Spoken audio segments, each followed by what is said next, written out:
I'm so grateful to be here, grateful to be alive and sober with some amount of dignity and integrity and a clear head and a loving heart.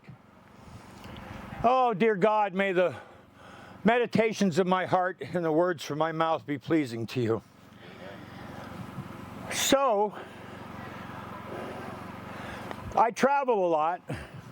This month, going to several cities, and over the next few months, a number of states to carry the message, and I'll travel anywhere because today the stakes are high.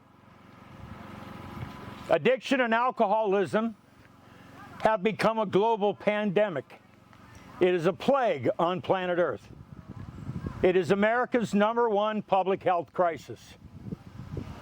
At this very moment, millions are still sick and suffering and don't know about the spiritual solution to our disease. They don't know about the rooms of recovery. Every year in the United States now, over 250,000 20-something-year-old men and women are dying from fentanyl overdose. That number, 250,000, is double the number of all American military casualties since World War II. That's happening every year, wiping out a generation. And today I hope to answer two questions. This is my mission. Why can't we stop? What is the solution? My hope is to bring education to loved ones and family members to understand that this is not a choice. This is a progressive, chronic, fatal brain disease.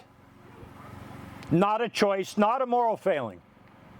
So that hopefully families and loved ones and our friends and colleagues who are normies can stop being angry and bitter and move toward compassion and love, and so that we addicts can stop hating ourselves for the egregious behaviors that we lived in for so long, and move toward compassion and love. So first I'm going to tell a little bit about my story so you know why I'm sitting here. I was addicted to alcohol, marijuana, opium, hash, morphine, ketamine, Percocet, Percodan, Vicodin, Restoril, LSD, Quaaludes, Black Beauties, Whippets. Real good. Whip it good. IV heroin and crack cocaine. I went to 47 detoxes, 11 trips to jail, caught 2 felonies, 7 suicide attempts. Gestalt therapy, Jungian therapy, Freudian therapy, psychodynamics, electroshock therapy, 2 Anthony Robbins firewalks, ayahuasca, puke and purge, and I spent one Christmas in sub-zero temperature in a sweat lodge on the Taos Pueblo, tripping on peyote, trying to get sober, with 6 naked, greasy, sweaty, ugly old Indian shaman.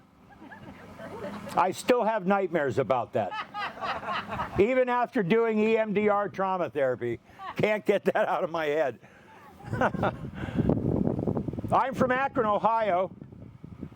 That's where my disease began. In fact, the first time I was ever arrested was 2 blocks from Dr. Bob's house. And I'm very proud of that. I didn't know Dr. Bob at the time. I wish I had. I started drinking when I was 12. First of all, I'm adopted. And I just met my birth family in the last 3 or 4 years. In my book, Walk the Talk with Step 12, I mentioned that my birth name was William Joseph Weaver, which makes me Bill W. I thought that was kind of a corny joke, and I put it in the book. And I got a call one night from this guy who said he was my twin brother. Turns out it was true. And he had the same birth name, and we had a heroin addict for a mother who was popping out babies and selling us for $5 grand a piece. And he found me. I am an Episcopal priest.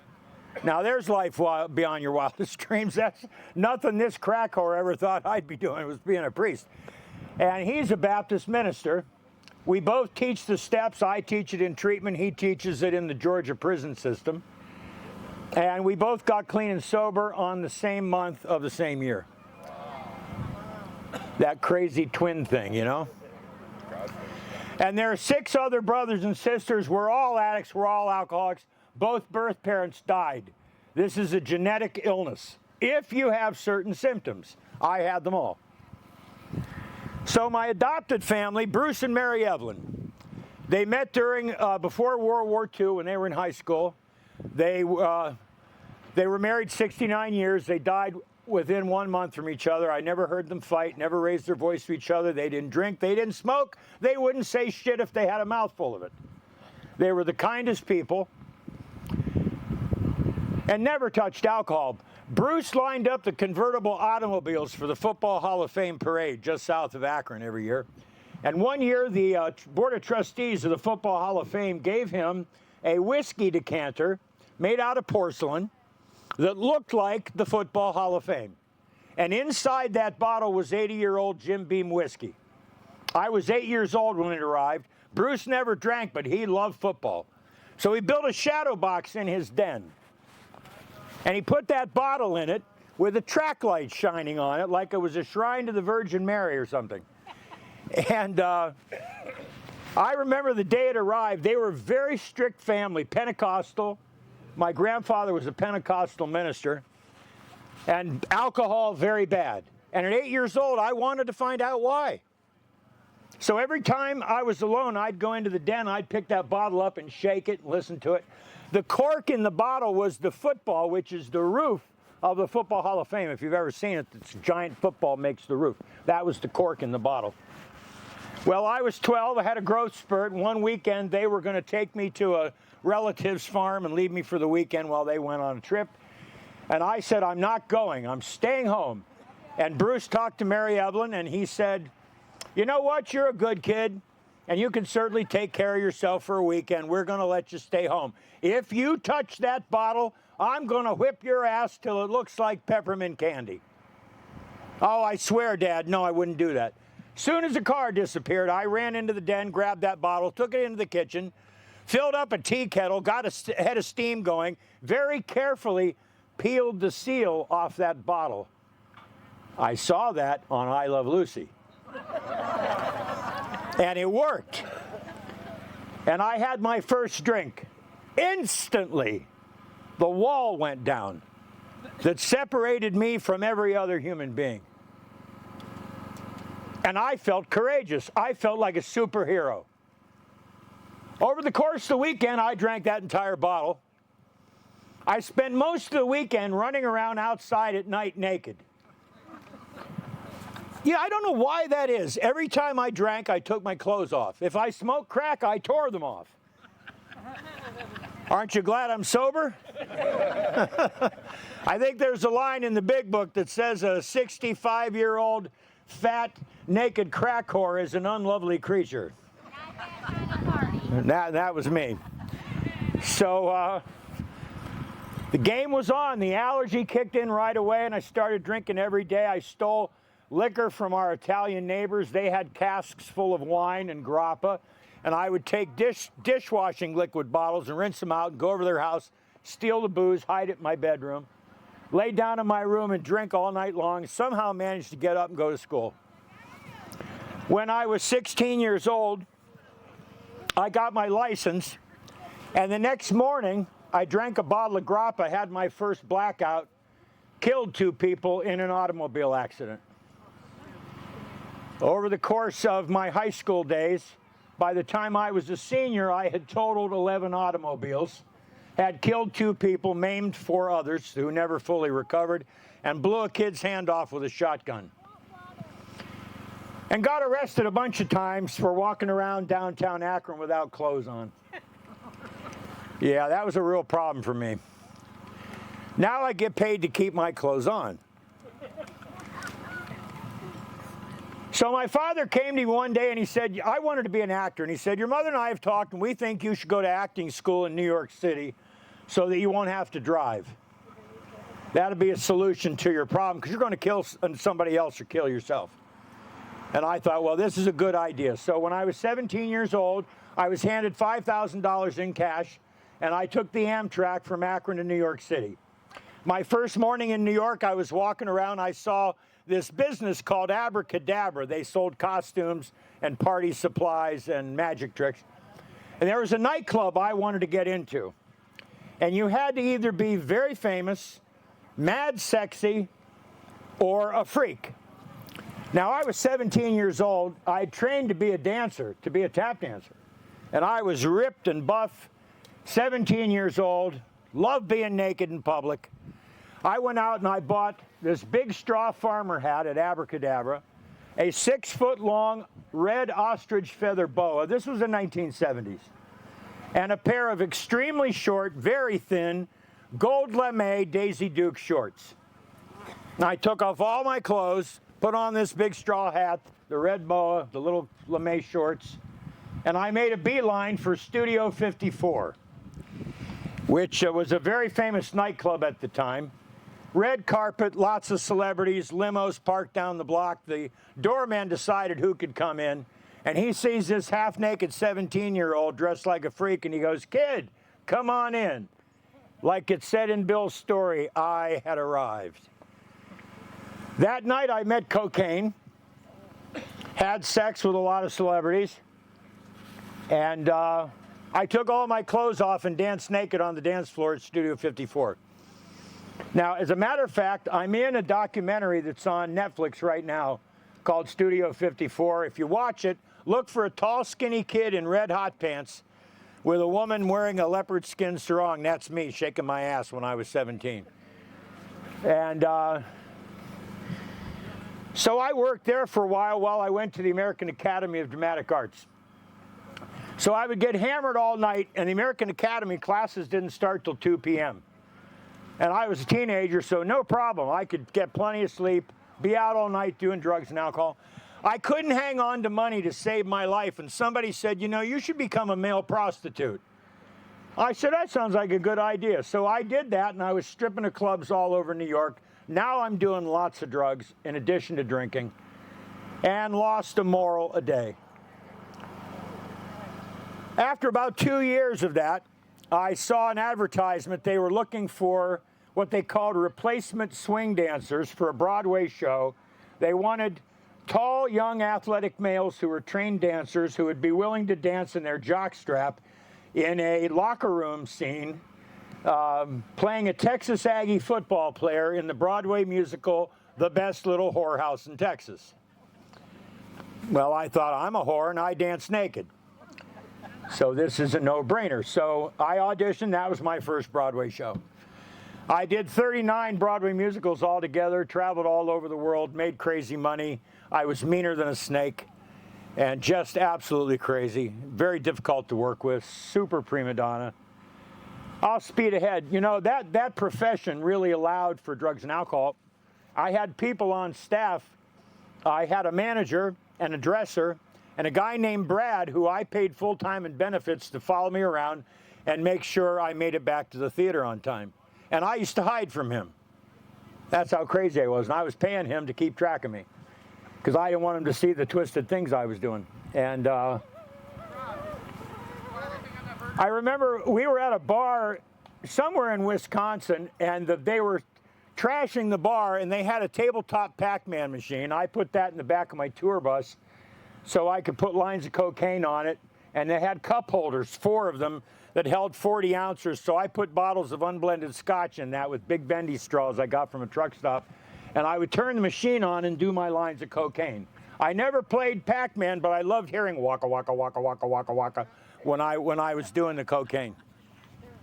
Funny thing about triggers, a few years ago I was a keynote speaker at the California State Convention of Alcoholics Anonymous, and I was checking into the hotel, and I heard waka, waka, waka, waka, waka. Instantly, I got bubble guts and diarrhea and went up to my room and puked for an hour because my body, my brain, this disease, thought I was about to get high just by hearing that Pac-Man machine, the phenomena of triggers which occur in the midbrain. Fascinating thing. So everything got really crazy. I'm going to speed ahead. My last Broadway adventure, I was hired to play Daddy Warbucks and Annie. I'm telling this story for Mike. And thank you for bringing me here. And Robert and Heidi. And it's just such an honor to be with you guys.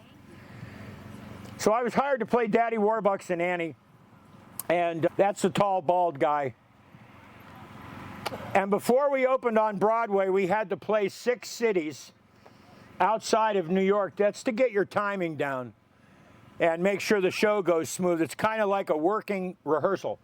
And we were in Albany, New York at the State Theater, which holds about 4,000 people. And this particular performance was $1,000 a ticket for an AIDS benefit. And that night, the governor of New York would be there, the mayor of New York City, lots of celebrities, and the New York press corps, the New York Times, the Daily News, the Post, Cindy Adams, Liz Smith, Frank Rich from the Times, New York Magazine. They were all going to be in the audience. And we had 65 adult actors, 30-piece orchestra, conductor, the tech staff, the administrative staff, 20 little orphan girls, their mothers, their teachers, their chaperones, Annie the dog, Sandy the dog's understudy, the dog trainers, 18 massive trucks full of equipment. It was a big deal. My days consisted of the following: wake up in the morning, knock back a scotch, smoke a joint, pop a Valium, go to the bathroom, knock back another scotch, pop another Valium, smoke another joint, get in bed. Smoke a little crack, stay in bed. 4 o'clock in the afternoon, dresser shows up, slaps me, gets me into the bathroom, gets me in the shower, off I go to the theater. I manage to do my show. I lay off drugs and alcohol till intermission. I do a little bit of Coke and 1 Jack Daniels neat. Then at night, I'm out in the nightclubs with Coke, hookers, and booze. Coke, hookers, and booze, Coke, hookers, and booze. Then before going to bed, I would eat copious amounts of eggs, pancakes, and orange juice to soak up the booze. Then I would inject heroin.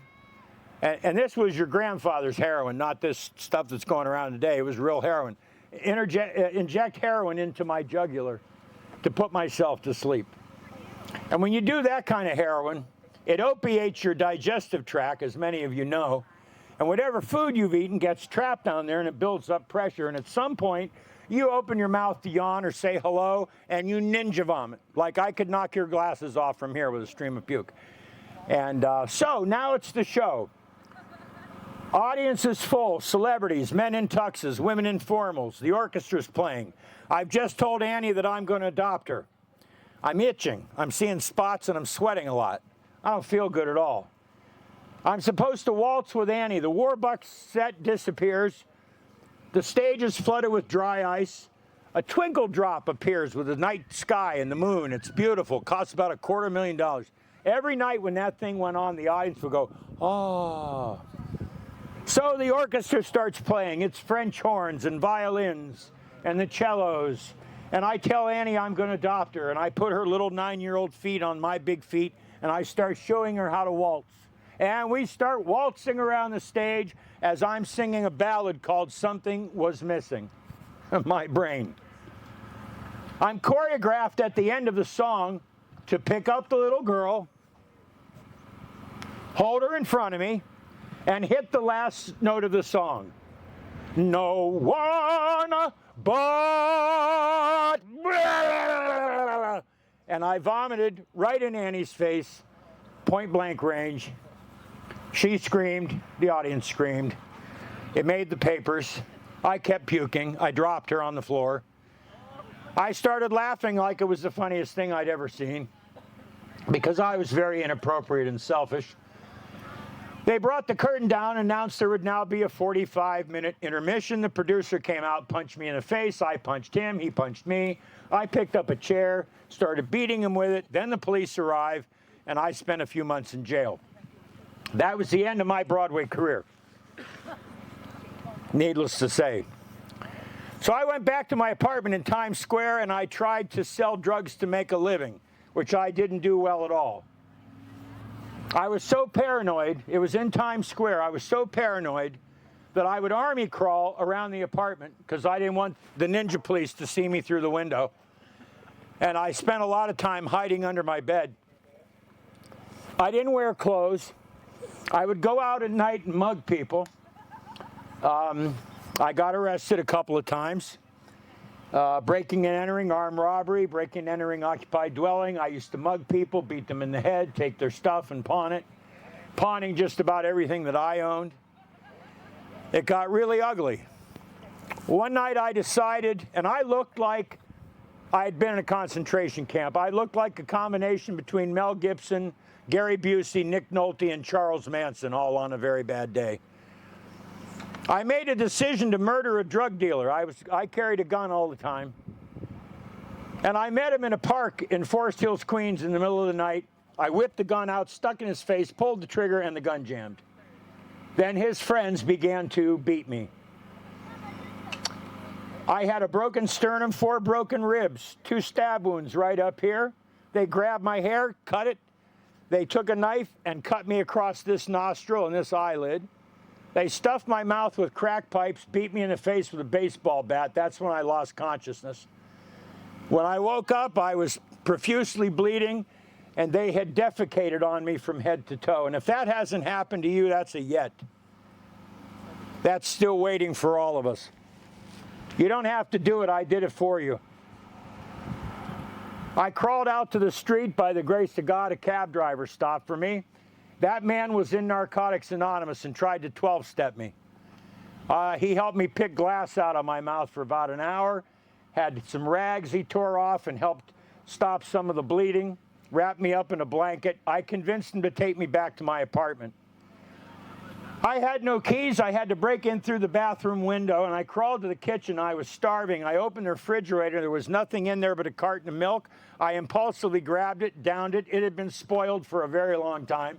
I began to vomit. The sink filled up with amber liquid, which was Jack Daniels, with little white lumps of curdled milk. And in my psychotic state, I thought those little white lumps of milk was crack cocaine. So naturally, I stuck my face in the sink and lapped up my puke, spit out those little lumps, dried them off, stuffed them in a broken crack pipe, and tried to smoke my puke. And when that didn't work, I was done with this life. I had a mason jar with about 200 Vicodin in it in the hall closet and 1 more bottle of Jack Daniels. I guzzled that Jack. I took all the Vicodin. Well, you could see it if my sleeves were unbuttoned. I took a big knife and I cut my wrists, under my arms, and my elbows so I would bleed out as fast as possible. And I laid down on the floor in a pool of blood, hoping to die, to leave this dense plane. And suddenly I had a moment of clarity. It was like a voice inside my head said, "You don't want death, you want more life and don't know how to get it. I'm going to show you."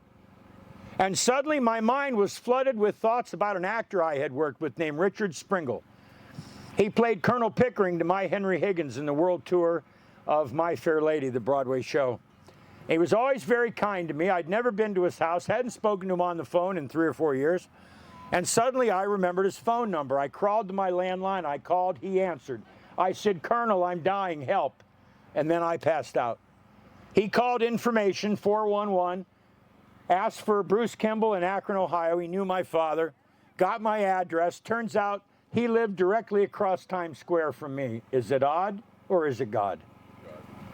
He made a beeline across Times Square. The doorman didn't want to let him in. He screamed at him to call an ambulance, punched the doorman, went into the building, broke my front door apart, found me covered with feces and blood, blue, not breathing, carried me into the elevator, out of the building, and into a waiting ambulance. I regained consciousness about 2 weeks later, strapped onto a gurney in a psych ward in a facility in New Jersey. And I knew that I had hit my bottom because I was in New Jersey. I love to laugh. I'm so done with suffering. That began the first of 19 trips to treatment. I got high every time I walked out the door. That was over a period of 4 years.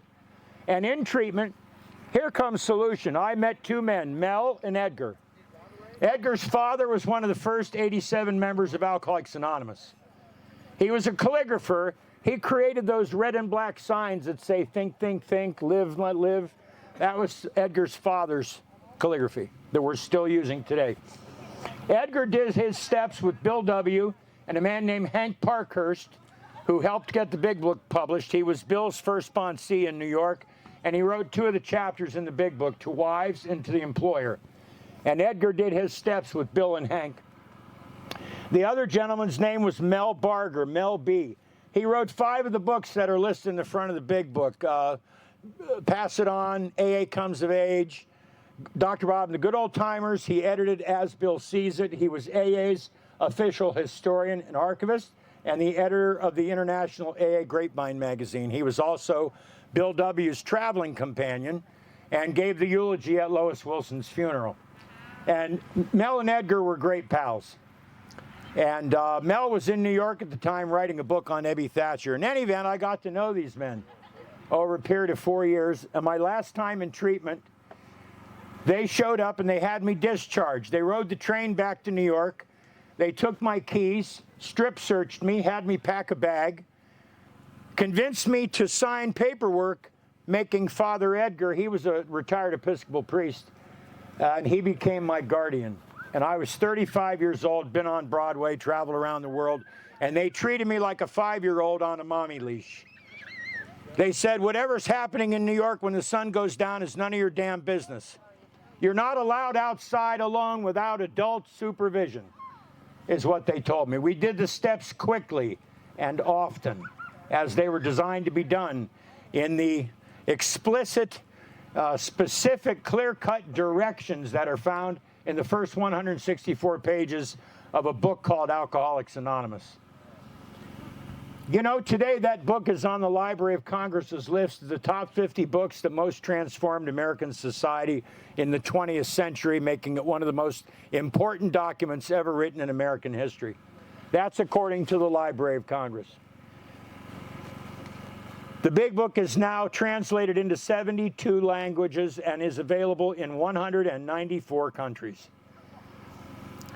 Amazing. And has transformed the lives of tens of millions of people. So I did what Edgar and Mel told me to do. I went to 6 to 8 meetings a day. I got my first sponsee when I had 30 days. That's how it was done in the old days when we had a 50 to 75% permanent sobriety rate as opposed to 3 to 5% today. It was done quickly and often. The 4th step was a simple checklist. A drunken monkey could do it in 20 minutes. It didn't take weeks and weeks and weeks. You didn't write a novel. It wasn't like that.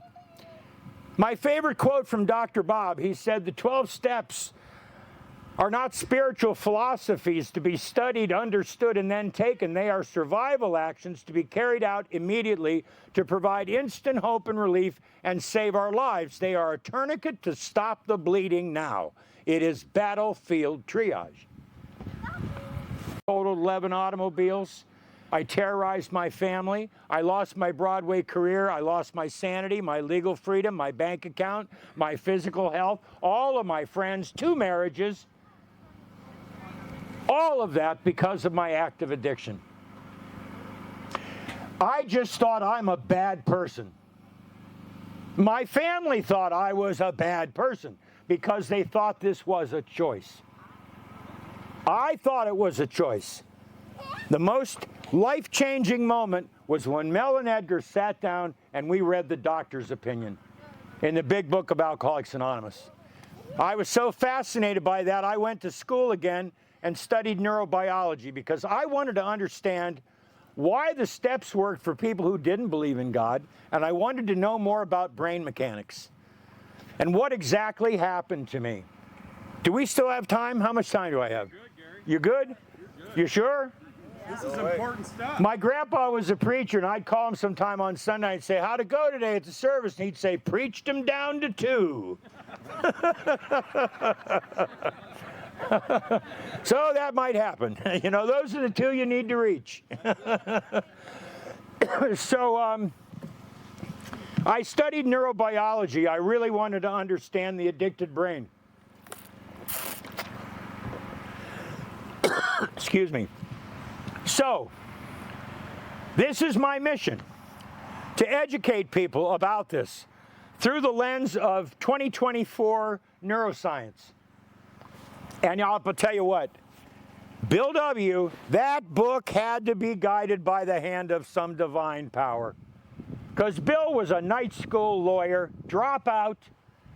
He invented insider trading. He was a very sketchy guy, but he was brilliant. He didn't know about neuroscience, but he nailed it. He observed every single detail.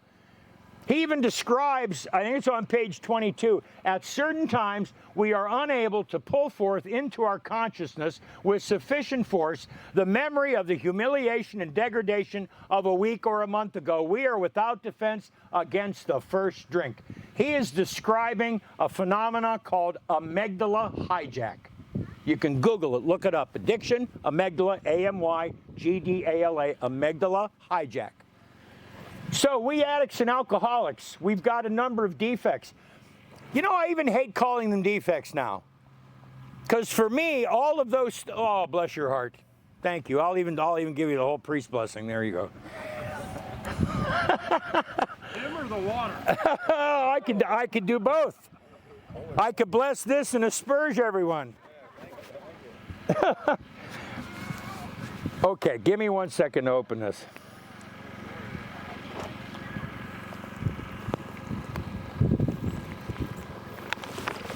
Oh, thank you, God.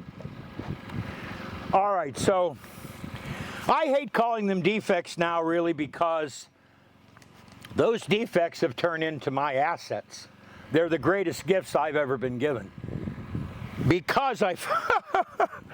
Thank you, God, for keeping me humble. Next, my teeth will fall out. That happened one time on stage playing Bill W. One tooth fell out and it bounced. Everybody watched it, and then it went into the orchestra pit. In the next scene, some guy says, "Mr. Wilson, I found your tooth." Anyway, to be a disease, there must be a defect in an organ. And that defect produces symptoms. For instance, you blow your pancreas out, it's not producing insulin. You now have a disease called diabetes, or diabetes, as some people like to say. For 100 years, medicine chased the symptoms. Dizziness, dry mouth, blindness, neuropathy, all kinds of things. They chased the symptoms, and everybody died from diabetes in childhood. Now, we chase the defect. You solve the defect, you solve the disease. So we replace the insulin, symptoms go away. Ski down a mountain, 200 miles an hour, slam into a pine tree, shatter your femur. Femur rips through the skin. Now you have a disease, because the femur is an organ that produces blood cells. So now you got a disease. Everybody that has that condition is going to have the same symptoms. Weakness, radiating pain, bleeding, infection. So you disinfect, you knit the bone, you put a cast on it, you sew up the skin, you stay off of it, and in time, the defect heals, and now you no longer have a broken femur. And anybody that has that broken femur has the same disease, same symptoms. So we call this a disease. Why do we call it a disease? We have a bunch of defects. Number one, we have faulty neurotransmitters. Number two, we addicts and alcoholics do not produce a sufficient quantity and quality of dopamine. Dopamine is a neurotransmitter needed by the brain so that we can have a sense of well-being and be present in life. Every time we take an action that leads to survival, we get dopamine. The dopamine passes through the VT, that's called the ventral tegmenta. That's the pleasure track. It sorts out the neurotransmitters, and if it says, wow, a lot of dopamine, it sends a signal to the hippocampus. The hippocampus is memory associated with survival. It sends a signal to the hippocampus and says, hey, hippocampus, this is a lot of dopamine. Remember this and repeat this action always. Now there's a neural pathway in the brain for life. There's an area called the amygdala, A-M-Y-G-D-A-L-A. The amygdala does not have language attached. It doesn't think. So it doesn't know you have a job or kids or that there are consequences. It doesn't know about morality. It doesn't know that if Gary smokes crack, Gary will end up being chained to a bed naked wearing a clown mask in the middle of Times Square. It doesn't know that. that there's consequence, because it doesn't think, doesn't have language. It compels us to take action that keeps us alive. First thing it does, it makes us breathe. It makes us drink water, sleep, eat food, have sex so the species can survive, and protect ourselves in fight or flight. Question for everybody. Can you hold your breath until you die? No. You're correct. That's the amygdala doing its job. You don't choose to breathe. You're going to breathe. If I jumped up and jumped on Damien, our wonderful juggler, with my big fat ass, and I'm sitting on your chest, and I put a plastic bag on your head and duct tape your neck, what are you going to do to get that plastic bag off your head? You'll do whatever you have to do, right? You'd kill me if you had to, because you need to survive. You're going to breathe. When you do, you get dopamine. So the hippocampus says, repeat this, and we keep breathing. Same thing happens with drinking water, sleeping, eating food, having sex, and protecting ourselves. It promotes survival. Now, crazy defect. When Gary took his first drink, there was an abnormal flood of dopamine. That happened because the nucleus accumbens, which produces the dopamine, is faulty. And the alcohol triggers an overproduction of dopamine. Our brains have been starved for this dopamine. Kind of getting off the subject a little bit. Is anybody here, when you were a kid, did you feel like you didn't get the memo? Like you didn't know how to do life and everybody else seemed to know how to do life? That happened to me. That was a lack of neurotransmitters, chemistry in the brain, lack of dopamine, epinephrine, and serotonin. So now I've got this flood of dopamine. It rips through the ventral tegmenta. The ventral tegmenta says to the hippocampus and the parietal frontal lobe and the basal ganglia, gets all those bad boys involved and says, oh my God, there's a tsunami of dopamine. This is better than sex, filet mignon, water, sleeping, or protecting ourselves or breathing. This is life itself. And a neuropathway is carved into the brain for life that says alcohol equals survival. The drug equals survival. That is not a choice. That is carved into the brain now. Now I'm living my life. I'm not a psychopath or a sociopath. I have a conscience. I love my mother. I say something awful to her. I can see that she's hurt. Now I feel guilt, and I feel shame, and I feel remorse, and I feel fear. Guilt, shame, remorse, resentment, anger, fear all produce cortisol, which is a stress hormone. It floods the amygdala. The amygdala is in pain. It rears its head. It swells up in size. It gives it the ability to override rational thought. That's what allows a good and moral person to kill if they're attacked. It overrides the rational mind. It's called amygdala hijack. The amygdala disconnects communication with the cortex. When that happens, the cortex fails to process. All thoughts of not using are trapped in the cortex. All thoughts of consequence are trapped in the cortex. All thoughts about my sobriety, about my kids, about my job are trapped in the cortex. I can't go in and think those thoughts. And the amygdala that doesn't think goes to the bar, calls the dope boy. Then I get high, I come down, I can't believe it's happened again. I feel more guilt, more shame, more remorse. Again, my brain is flooded with cortisol. It sends out the signal, get the drug, get the drug, get the drug. It demands relief, and the go-to is now the drug, more important than air, food, or water. So I go get the drug, I have no choice.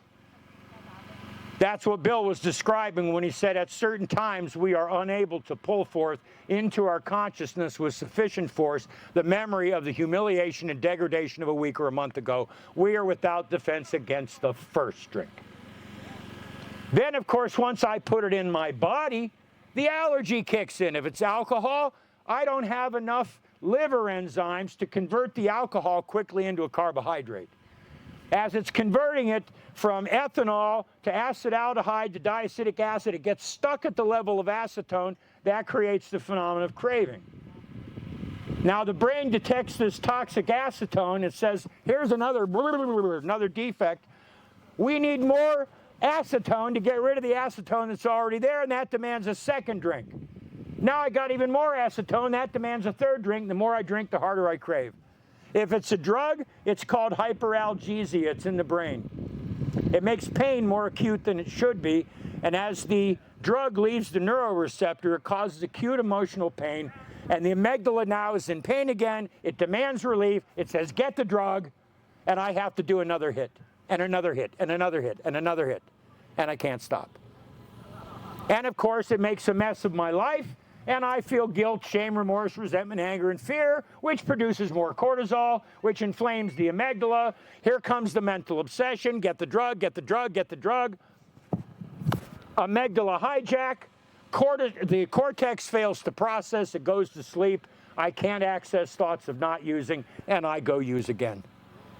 And around and around and around we go. One night I went to Merchant's Cigar Bar in New York City, and I was drinking heavily, and I met this batshit crazy woman named Marcia. God bless her. She died a long time ago from this disease. We got really hammered. I said, let's go to my Times Square apartment and get really twisted. I've got some saline bags with morphine, my own IV drip machine, lots of crack. She says, great, here we go. We went, we did a lot of twisted things, so we thought we should get married. And she moved in the next day. We had a knockdown drag out. It was ugly. I left the apartment. I got more high, more drunk than I ever had in my life. I end up in jail. When that happened, my hippocampus, its job is to keep me alive. It's working with the amygdala. The hippocampus remembers conditions of our life that help us stay high and drunk. It also is the part of the brain that learns how to tell if food is rotten, where to get the food, how to cook the food, how to eat the food, what food's good to eat, what food isn't good to eat. It learns all that information. It's working to keep us alive. Now it's learned information about how to keep Gary drunk and high. Emotional disturbance gets me drunk and high because it causes amygdala hijack, which causes the mental obsession, which causes the cortex to go to sleep. So I got more drunk and high that night than I ever had before. I ended up in jail. My hippocampus now has a formula. Marcia plus Gary equals fight equals drugs and alcohol equals survival. Now, Marcia's not a sex partner, not a girlfriend. She is a delivery system for the drug. And this is a phenomenon of triggers. Wow. And this is why we can't stop. Why can't they stop? Frothy emotional appeal, our loved ones begging us to stop because they could, and we can't. And that happens whether I win the lottery or my house burns to the ground. Whether it's a nice day or a shitty day. My brain is flooded with cortisol. All my old resentments keep the cortisol in my brain. All my lack of forgiveness keeps the cortisol in the brain. 24/7, I'm walking around with a brain saturated with stress hormones. It doesn't take much for my brain to say, I know a solution, get the drug. Get the drug, get the drug, get the drug. It gets louder and louder and louder. And the amygdala disconnects from the cortex, and I can't stop myself from picking up. So what is the solution? Well, number one, we got to reduce the cortisol in the midbrain. Steps 4 through 9 give us relief. They are comfort for us. They give us relief from guilt, shame, remorse, resentment, anger, and fear, thereby reducing cortisol levels. Therapy also helps reduce cortisol levels. 4 through 9. Then in step 10, we practice no longer causing pain and suffering for ourselves or other people. I defy you to work step 10 every day and stay the same person. You will change and grow. If we stay the same person we were, that person got high. A change must occur. An entire psychic change if there's any hope of our recovery.